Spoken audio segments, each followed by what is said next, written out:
దీపం పెట్టిన తర్వాత అలాంటి పని చేస్తున్నారా? అయితే జరిగేది ఇదే. కాలం మారిపోవడంతో ఆహారపు అలవాట్లు, జీవనశైలి, మనుషుల ఖర్చులు అన్నీ మారిపోయాయి. ఇదివరకటి రోజుల్లో స్త్రీలు ఇంటిపట్టునే ఉంటూ కుటుంబ బాధ్యతలు చూసుకుంటూ ఉండేవారు. కానీ రాను రాను స్త్రీలు కూడా పురుషులతో సమానంగా ఉద్యోగాలు చేయడం మొదలు పెట్టేశారు. ముఖ్యంగా పెద్ద పెద్ద విదేశాలలో, నగర ప్రాంతాలలో పురుషులు, స్త్రీలు ఇద్దరు కూడా ఉద్యోగాలకు వెళ్తున్నారు. దీంతో పొద్దున అనంగా ఎప్పుడు వెళ్తే రాత్రి ఎప్పుడో వచ్చి వారి పనులు చేసుకుంటూ ఉంటారు. అలా స్త్రీ, పురుషులు ఇద్దరూ కలిసి ఉద్యోగం చేస్తే కానీ ఇల్లు గడవదు. అలాంటప్పుడు ఉదయం పూట ఇంటిని శుభ్రపరచుకుని పూజ చేయడానికి కూడా కుదరదు. ఒకవేళ పూజ చేసిన ఇంటి పనులు అలానే మిగిలిపోతాయి. తరువాత పనివారు వచ్చి ఇంటిని శుభ్రం చేస్తారు.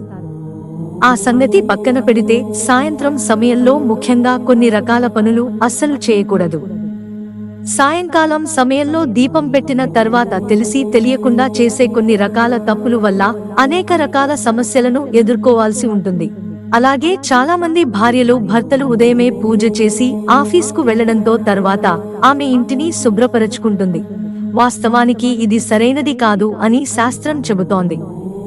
కనుక అద్భుతమైన శుభఫలితాలను పొందడం కోసం శాస్త్రం ప్రకారం ఇంటిని శుభ్రపరిచిన తరువాత పూజ చేయడం మంచిది. ఒకవేళ అలా కుదరని వాళ్ళు దీపారాధన వెలుగుతుండగా ఇంటిని శుభ్రపరచరాదు. దీపం కొండెక్కిన తర్వాత ఇంటిని శుభ్రపరచుకోవచ్చు.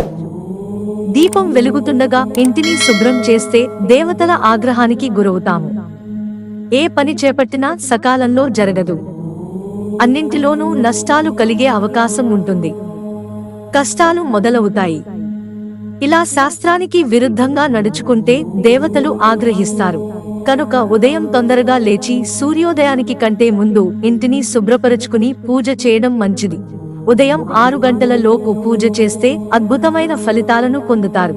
సూర్యోదయానికి కంటే ముందు అమృత ఘడియలలో పూజ చేస్తే విష్ణుమూర్తి అనుగ్రహం మనపై ఉండి అంతా మంచే జరుగుతుంది. 6 లోపు పూజ చేయడానికి కుదరని వాళ్ళు కనీసం 7 గంటల లోపైనా పూజ చేయడం మంచిది. దీపారాధన చేసిన తర్వాత దీపం వెలుగుతూ ఉండగా ఎట్టి పరిస్థితుల్లోనూ ఇంటిని శుభ్రపరచరాదు. సాయంకాలం సమయంలో కూడా రాత్రి ఎప్పుడో ఇంటికి వచ్చిన తర్వాత ఇంటిని శుభ్రం చేస్తూ ఉంటారు. కానీ అలా అసలు చేయకూడదు. ఉదయం కానీ సాయంత్రం కానీ దీపం పెట్టిన తర్వాత ఎట్టి పరిస్థితులలో ఇంటిని శుభ్రపరచకూడదు. ఇలా చేస్తే అనేక రకాల సమస్యలను కోరి తెచ్చుకున్నట్టే అవుతుంది. మిత్రులారా, ఛానల్ సబ్స్క్రైబ్ చేసుకోవడం మర్చిపోకండి. ధన్యవాదాలు.